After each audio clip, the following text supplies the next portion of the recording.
에베소서 4장 1절부터 16절 말씀 보겠습니다.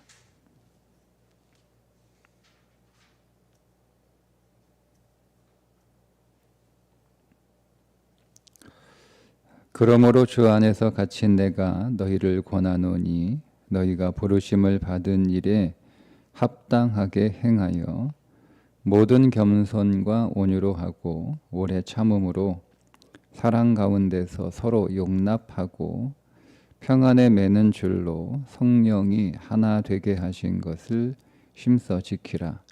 몸이 하나요 성령도 한 분이시니 이와 같이 너희가 부르심의 한 소망 안에서 부르심을 받았느니라. 주도 한 분이시요 믿음도 하나요 세례도 하나요 하나님도 한 분이시니 곧 만유의 아버지시라. 만유 위에 계시고 만유를 통일하시고 만유 가운데 계시도다. 우리 각 사람에게 그리스도의 선물의 분량대로 은혜를 주셨나니 그러므로 이르기를 그가 위로 올라가실 때에 사로잡혔던 자들을 사로잡으시고 사람들에게 선물을 주셨다 하였도다. 올라가셨다 하였은즉 땅 아래 낮은 곳으로 내리셨던 것이 아니면 무엇이냐.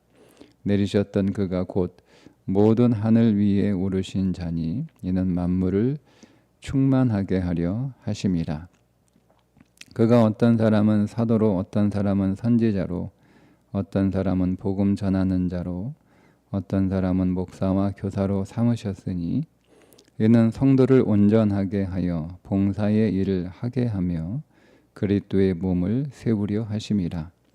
우리가 다 하나님의 아들을 믿는 것과 아는 일에 하나가 되어 온전한 사람을 이루어 그리스도의 장성한 분량이 충만한 데까지 이르리니 이는 우리가 이제부터 어린아이가 되지 아니하여 사람의 속임수와 간사한 유혹에 빠져 온갖 교훈의 풍조에 밀려 요동하지 않게 하려 함이라.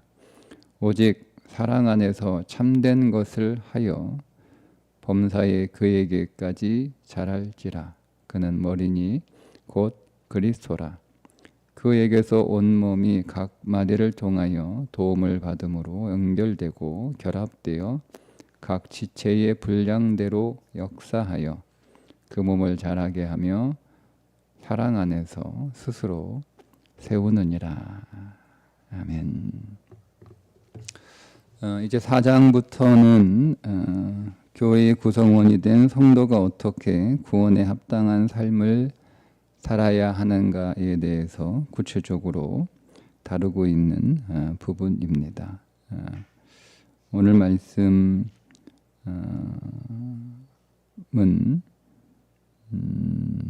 1절에 있는 말씀의 내용처럼 부르심을 받은 일에 합당하게 행하라 명령하고 있는 거죠.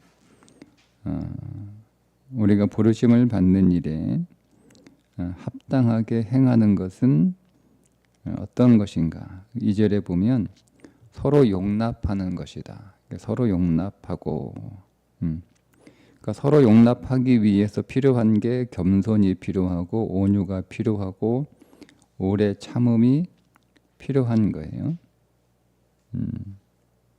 그러니까 겸손과 온유, 오래 참음이 목적이 아니고 서로 용납하는 게 목적입니다. 서로 용납하다, 용납한다라고 하는 말씀의 의미는 다른 사람을 있는 그대로 받아들이고 이해하는 관대함을 나타내는 단어입니다. 에베소 교회 안에 문화도 다르고 민족도 다르고 여러 가지 사회적인 자원도 다르고 그러니까 지식도 다르고 경험도 다르고 직업도 다르고 사회적인 신분이나 수준도 다르고 다 달라요. 굉장히 이질적인 사람들이 모인 교회 안에서 서로 다른 생각과 서로 다른 삶의 방식을 가지고 살아가는 사람들이 한 교회에 모였을 때 필요한 건 서로를 용납하는 겁니다. 있는 그대로 받아들이는, 고치려고 하는 게 아니고 바꾸려고 하는 게 아니고 나한테 맞추라 그게 아니고 용납하는, 그대로 이렇게 인정하고 그걸 받아들이고 관대하게 그거를 수용하는 것이 용납한다는 말씀의 의미입니다. 그러기 위해서 필요한 게 겸손한 것이고 온유한 것이고 오래 참는 것이다. 겸손한 것은 모든 겸손이잖아요. 이게 모든이라고 하는 단어가 겸손에 걸려 있습니다. 그러니까 이 세 가지 성품 중에 제일 중요한 성품은 겸손이라는 의미입니다. 온유하고 오래 참음보다 먼저 나왔을 뿐만 아니라 모든이라는 관사의 수식을 받고 있기 때문에 가장 중요한 성품이에요. 이 겸손이라고 하는 것은 하나님 앞에서 자기를 낮추는 거예요. 겸손을 자기를 깎아내리는 것, 자기를 스스로를 비하하는 것, 이걸 겸손이라고 생각하시면 안 되고, 겸손은 하나님 앞에서 낮아지는 거예요. 자, 그 온유는 우리는 온유를 약함이라고 이해하기 쉬운데 성경에 말씀하고 있는 온유는 약함으로 인한 온순함이 아니고 강함을 절제함으로 인하여 나타나는 부드러움을 온유라고 합니다. 오래 참음은 분노를 자제하는 감정을 가리킵니다. 그러니까 우리가 오래 참음이라고 하면 그냥 시간적으로 오래 이렇게 기다리는 것만을 생각하는데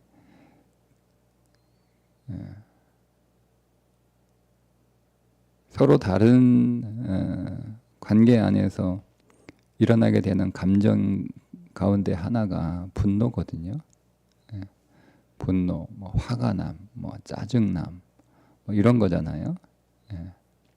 그런데 그것들을 자제하는 거예요. 그것들을 계속 표현하고 발산하고 해서 오래 참는 건 성경이 말하는 오래 참음이 아니에요. 성경이 말씀하는 오래 참음은 하나님의 성품과도 연결되어 있는데 로마서 2장 4절에 하나님이 길이 참으셨다 이렇게 말씀이 나와 있거든요. 하나님이 길이 참으셨는데 하나님이 우리가 잘못할 때마다 막 화내시고 우리를 징계하심으로 오래 참으시는 건 아니잖아요. 그런 것처럼 우리가 오래 참는 것은 우리 안에 분노의 감정 그거를 자제하면서 오래 참는 것. 그렇게 겸손과 그 온유와 오래 참음으로 서로를 용납해야 된다. 그게 이제 첫 번째 부르심을 받는 일에 합당하게 행하는 거예요. 두 번째 합당하게 행하는 것은 3절인데 하나됨을 힘써 지키는 겁니다. 3절에 보면 평안에 매는 줄로 성령이 하나 되게 하신 것을 힘써 지키라. 평안에 매는 줄로. 여기서 이 매는 줄은 노예나 죄수를 착고나 동아줄로 결박했을 때 사용되는 단어예요. 그러니까 여기서 매여 있다라고 하는 것은 우리가 노예처럼 죄수처럼 매여 있다는 의미잖아요. 그러니까 우리가 하고 싶은 것, 우리가 원하는 것, 우리 마음대로 그렇게 할 수 있는 게 아니고 그런 자유로움이 없어요. 공동체가 하나로 묶여 있는데 그 묶여 있는 사람들은 매여 있는 상태에서 자유가 없단 말이에요. 근데 그렇게 자유가 없으면 짜증 나잖아요. 화도 나고, 그죠? 근데 그렇게 묶여 있는데 평안에 매는 줄인 거죠. 이게 샬롬이에요. 여기서 평안이 샬롬. 그러니까 서로 묶여 있는데 묶여 있는 모든 사람들의 마음은 샬롬인 거죠. 그들의 삶은 샬롬인 거예요. 예. 그게 평안에 매는 줄로요. 그러면 이거를 어떻게 그렇게 되냐? 누가 성령이 그렇게 하신다는 거예요. 자, 성령이 오늘 우리를 샬롬 안에서 하나로 묶어놨어요. 그러니까 겉으로 보면 우리에게 자유가 없는 묶임이죠. 교회가 하나가 되어야 되는데 그 하나됨은 자유가 없는 하나됨이에요. 그런데 그 내용은 하나됨으로 인해서 평안이 샬롬이 있는 하나됨인 거예요. 그러니까 우리가 현실 안에서 겉으로 드러날 때는 내가 내 마음대로 하지 못하니까 내 뜻대로 하지 못하니까 자유로움이 없는 구속처럼 느껴지지만 그 하나됨이 오히려 우리들에게 평안을 주는 거죠. 근데 그렇게 평안을 주는 하나됨은 누가? 성령이 하실 수 있는 거예요. 성령만이.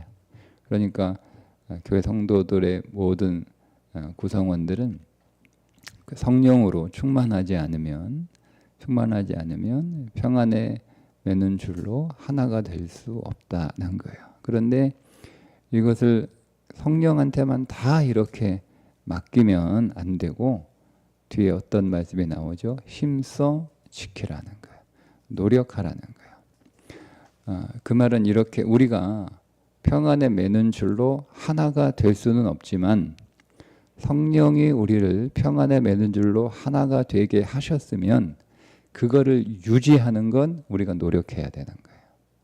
그러니까 여러분 우리 안에 하나님의 영이 충만히 이렇게 임하고 그 영으로 오늘 우리의 심령이 감동이 되면 내가 노력하거나 내가 애를 쓰지 않아도 평안에 매는 줄로 나 자신이 묶이는 것을 여러분 경험하시게 될 거예요. 그렇게 경험도 하셨고, 그건 내가 한 게 아니거든요.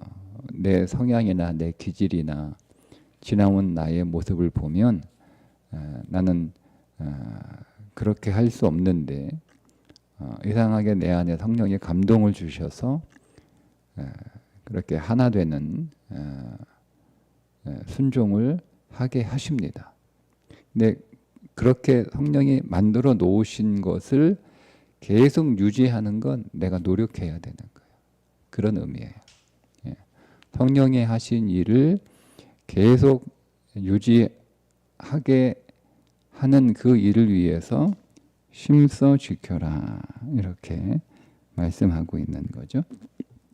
이렇게 부르심에 합당하게 행하는 서로 용납하고 하나됨을 힘써 지키는 그 삶은 어디에서 하는 거냐? 교회. 교회에서 그렇게 하는 거예요. 무엇을 위해서? 12절에 보면 그리스도의 몸을 세우기 위해서. 목적이 분명합니다. 서로 용납하는 이게 부르심에 합당한 행함이잖아요. 서로 용납하는 일을 하는 목적이 그리스도의 몸을 세우기 위해서. 성령의 평안에 매는 줄로 성령이 하나 되게 하신 것을 힘써 지키는 목적도 12절에 나오는 말씀처럼 그리스도의 몸을 세우기 위해서. 이는 12절에 성도를 온전하게 하여 봉사의 일을 하게 하며 그리스도의 몸을 세우려 하심이라. 그러니까 이게 분명해야 되는 분명 우리는. 교회는 그리스도의 몸을 세우기 위하여 모인 사람들의 모임이에요. 우리가 교회에 왜 나왔냐? 그리스도를 머리로 하는 그리스도의 몸을 세우기 위해서 교회 나오는 거예요. 이 에베소서가 말씀하고 있는 교회론입니다. 그렇게 우리가 그리스도를 머리로 하고 또 그의 몸을 세우는 그 일을 하기 위해서 그게 부르심에 합당한 거예요. 그게 한 소망, 계속 소망이라는 단어가 나오잖아요. 그게 하나님이 오늘 우리를 부르신 하나님의 소망인 거예요. 자, 그 일을 하기 위해서 그리스도의 몸을 세우기 위해서 용납해야 되고 하나 되게 하신 것을 힘써 지켜야 되는 거예요. 그 일을 하기 위해서 그리스도의 몸을 세우려면 각 몸의 지체가 서로를 용납해야 될 거 아니에요. 서로를 받아들이고, 예를 들면 여러분 손 하나 다쳐가지고 그 손을 제대로 쓸 수 없으면 다른 지체가 그 다친 손을 용납하잖아요. 뭐 왜 다쳤냐? 네가 일을 못하니까 왼손이 일을 못하니까 오른손이 수고해야 된다. 오른손이 막 짜증내고 그러지 않잖아요. 한 손 다쳤으니까 다른 손이 일을 더 많이 하는 거죠. 그게 용납하는 거잖아요. 그 용납하기 위해서 겸손해져야 되고 또 온유해야 되고 오래 참아야 되는 거예요. 그렇게 한 몸을 건강하게 세우기 위하여 용납할 뿐만 아니라 힘써 지키는 거죠. 성령이 하나 되게 하신 것을 힘써 지키는 거예요. 묶여 있는 거예요. 묶여 있는 거죠. 한 지체, 몸의 한 지체가 문제나 어떤 어려움이 생겼을 때 다른 지체들은 거기에 구속이 되잖아요.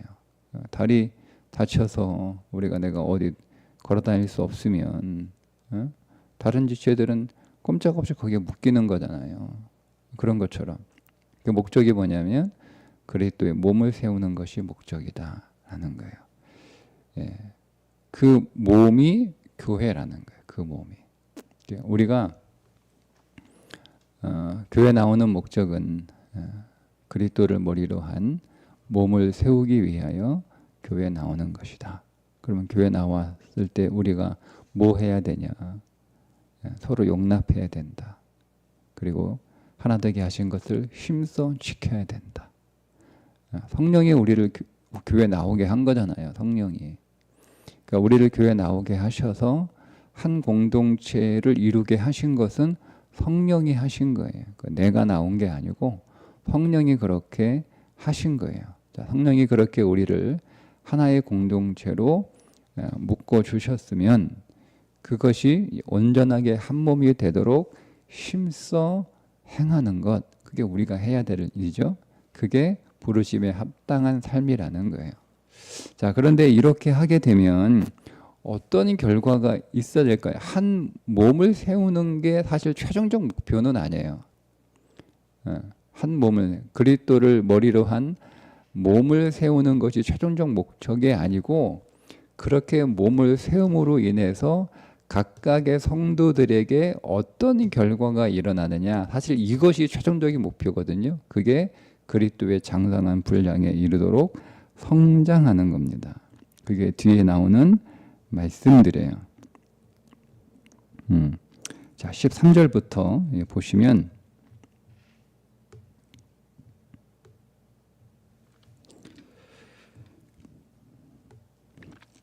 우리가 다 하나님의 아들을 믿는 것과 아는 일에 하나가 되어 온전한 사람을 이루어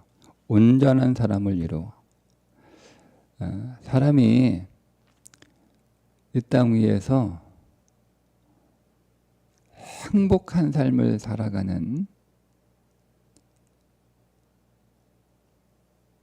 방법은 성경의 관점에서 보면 온전한 사람이 되는 거예요.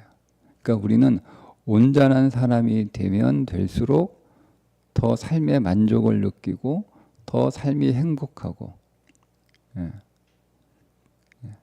근데 그 온전한 사람이 누구냐? 그리스도의 장성한 분량이 충만한 데까지 이른 사람이에요. 그러니까 성경이 말씀하기는 온전한 사람은 그리스도를 많이 닮아가는 사람이잖아요. 우리가 그리스도가 될 수는 없지만 그리스도를 닮아갈 수는 있는 거잖아요. 그렇게 그리스도를 닮아갈 수 있는, 그리스도를 닮아가는, 그래서 온전한 사람이 되어가는 그 일이 어디에서 가능하냐면 그게 교회에서 가능하다는 거예요. 자, 14절에 이는 우리가 이제부터 어린아이가 되지 아니하여, 어린아이냐, 어린아이. 어린아이의 특징은 뭐냐면 사람의 속임수와 간사한 유혹에 빠져 온갖 교훈의 풍조에 밀려 요동하는 자야. 그러니까 불안한 거예요. 어린아이의 특징은 불안한 거예요. 왜 불안해요? 사람들의 말에 자꾸, 사람들이 이 말하면 그런가? 사람들이 저 말하면 그런가? 이렇게 살아야 돼. 그런가? 저렇게 살아야 돼. 그런가? 이거 가져야 돼. 그런가? 저거 가져야 돼. 그런가? 계속. 예? 그러니까 이거 가지라고 하는 사람 만나면 그런가 싶어가지고 그거 가지려고 막 이렇게 애쓰고 그거 가졌어. 그냥 또 다른 사람도 저것도 가져야 되는데 그럼 또 저거 가지려고 또 막 그렇게 애써. 그렇게 평생 살아가는 거예요. 세상에 요동하면서 사람들의 말에 다 속아가지고 온갖 교훈의 풍조에 밀려 세상의 생각들, 세상의 가치들, 세상의 말들 이런 거에 마치 요동하는 배처럼 파도가 이리 치면 이리 가고 저리 치면 저리 가고 그렇게 사는 거예요. 그게 그런 인생이 불행한 인생이에요. 불행한 인생이에요. 예. 그렇게 살지 말고 온전한 사람이 되기 위하여 살아야 하는 것이 사람의 삶의 목적이고 그게 행복이고 그렇게 온전한 삶이 될 때 그 사람이 성공한 삶인 거죠. 15절에 오직 사랑 안에서 참된 것을 하여 범사에 그에게까지 자랄지라. 그는 머리니 곧 그리스도라. 네. 그러니까 이게 최종적 목표예요. 왜 사냐? 인생의 목적이 뭐냐? 우리는 에베소 말씀 안에서 명확하게 내가 그리스도의 장성한 분량에 이르도록 온전한 사람이 되기 위해서 나는 산다. 그게 내 인생의 목적이다. 이렇게 대답을 해야 돼요. 난 돈 많이 버는 게 목적이다. 세상에서 출세하는 게 목적이다. 자식 잘 키워서 성공시키는 게 목적이다. 그렇게 얘기하면 그 사람은 행복할 수 없고 설사 그렇게 그것을 이루었다고 해도 성공한 삶은 아니에요. 우리가 하나님 앞에서 우리의 삶을 평가받을 거 아니에요. 그때 하나님이 우리에게 돈을 얼마나 벌었는지, 우리의 부동산이 얼마인지, 우리가 얼마나 세상에서 출세했는지, 우리가 자식을 얼마나 잘 키웠는지 이런 거 하나님 안 물어봐요. 하나님의 기준은 딱 하나예요. 그리스도의 장성한 분량에 이르도록 성장했는지, 즉 그리스도를 많이 닮았는지 그거 보신단 말이에요. 어느 정도 닮았는지를 보시는 거예요. 그게 하나님 앞에서 우리가 평가받는 평가인데 우리가 이 땅에서 살아갈 때 그리스도를 닮은 만큼 행복합니다. 실제적인 거예요. 이건 그냥 추상적인 게 아니고 실제적인 거예요. 성경은 진리니까 우리가 그리스도를 닮아가는 것만큼 우리 안에 행복이 있어요. 그리스도를 닮은 만큼 우리 안에 만족이 있어요. 그리스도를 닮아가는 만큼 우리 안에 기쁨이 있어요. 그리스도를 닮아가는 만큼 우리 안에 영광이 있어요. 정말 우리 안에 자부심, 자랑, 자존 이런 것들은요. 우리가 그리스도를 닮아가는 것과 비례합니다. 그러니까 세상은 우리를 속이죠. 아니야, 돈이 많으면 자존감이 있고 잘 산 인생이고 만족하고 기쁨이 있고 세상에서 출세하면 그게 영광스러운 거고 그게 자랑할 만한 거고 다 거짓말이에요. 한번 찾아가서 물어보세요. 돈 많은 사람한테 가서 당신 마음에 기쁨이 있나? 당신 안에 자존감이 있냐? 자신감 말고 자존감. 당신 안에 영광스러움이 있냐 물어보세요. 없어요. 성경의 진리이기 때문에 우리는 그리스도를 닮아가는 만큼 그만큼 행복하고 그만큼 만족하고 그만큼 기뻐하고 그만큼 자존감이 있고 그만큼 영광스러운 삶을 살아가요. 그게 목적이에요. 그게 우리의 최종적 목적이에요. 근데 그 목적을 위해서 우리에게 필요한 중간에 어떤 과제가 뭐냐면 교회 나와서 교회에서 그리스도의 몸을 세우는 일을 하는 거예요. 그 그리스도의 몸을 세우기 위해서 우리가 서로 용납하고 하나 되게 하신 걸 힘써 지키는 노력들이 우리에게 필요한 거죠. 그 일을 하면서 서로 용납하면서 성령이 하나 되게 하신 것을 힘써 지키면서 그리스도의 몸을 세워가면서 우리는 뭐가 되는 거예요? 점점 그리스도를 닮아가는 거예요. 닮아가는 거예요. 그러니까 수향과 수련으로 여러분 그리스도를 닮아가지는 않는다는 것을 분명하게 하셔야 됩니다. 수양과 수련으로 그리스도를 닮아가는 것은 종교입니다. 교회 안에서 그래서 모든 성도들은 교회에서 다 사역해야 되는 거예요. 교회에서 일하지 않으면 그게 일하는 게 에베소서의 말씀 12절의 말씀대로 표현하자면 그리스도의 몸을 세우는 거예요. 그러니까 그리스도의 몸을 세우는 사역을 해야 되는 거예요. 그게 어떤 형태든. 그러니까 그리스도의 몸을 세우는 그 사역을 통해서 그 사람이 예수님을 닮은 사람으로 성장하기 때문에 그렇습니다.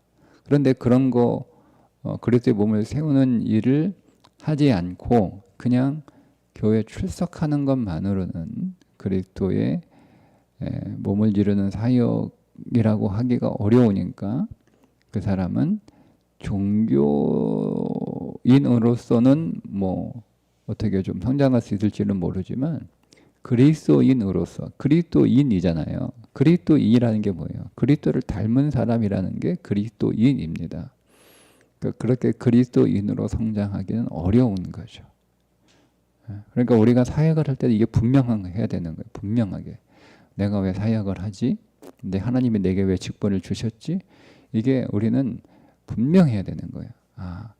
내가 이 사역과 이 직분을 통해서 1차적으로는 그리스도의 몸을 세우는 것이고 최종적으로는 내가 그리스도의 장성한 분량에 이르도록 성장하는 것이고 이렇게 우리 안에 정리가 명확하게 되셔야 그래야 교회를 건강하게 다닐 수 있어요. 교회를 생활을 해도 건강한 교회 생활이 되는 거예요. 근데 이게 없어. 그러면 우리는 어떻게 교회 다니는 거예요? 말씀드렸죠. 사람들의 속임수에 속아서 사람들의 속임수에 우리가 세상에서만 속는 게 아니에요. 교회 안에서도 속아요. 이렇게 명확한 성경적 가치와 기준을 가지고 있는 사람들의 말이 아닌 다른 교회. 그러니까 다른 게 목적인 거죠. 다른 게. 교회에서 자기를 드러내는 게 목적이고 인정받는 게 목적이고 직분이 계급도 아닌데 그냥 직분 높은 거라고 직분이 높은 게 어디 있어요? 그거 받으려고 일하고 이거 완전히 그러니까 그 사람은 교회 생활이 행복하지 않은 거예요. 어떻게 교회 생활 행복하게 다니느냐?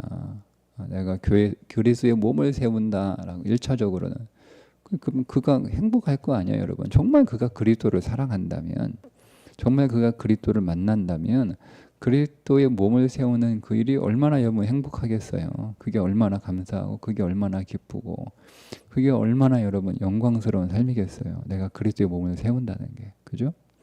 그리고 그 일을 통해서 내가 최종적으로 그리스도를 더 닮아간다라고 하는 거. 그러면 그게 얼마나 행복하겠어요. 정말 그가 그리스도를 만났고 그리스도가 누구인지를 알고 그리스도의 영광의 실체를 발견한 자라면 그러니까 우리는 반드시 변화산 영광의 산에 올라가서 그리스도의 영광을 봐야 되는 거예요. 그 영광을 왜 여러분 예수님의 제자들에게 영광을 보여주셨겠어요? 닮아가라는 거예요. 나를 닮아가면 이렇게 영광스럽다는 것을 보여주신 거죠. 보여주신 거잖아요. 그래서 그리스도를 닮아가는 것이 정말 영광이다라고 하는 것을 알아야 되는 거예요. 그게 그리스도를 정말 만난 자요. 그리스도를 경험한 자요. 그리스도를 그래서 사랑하는 거예요. 근데 그런 내가 사랑하고 영광스러운 그리스도를 내가 점점 닮아간다라고 하면 그게 얼마나 여러분 영광스럽겠어요. 그죠? 그럼 얼마나 여러분 기쁘겠어요. 예. 이루 말할 수 없는 거죠. 예.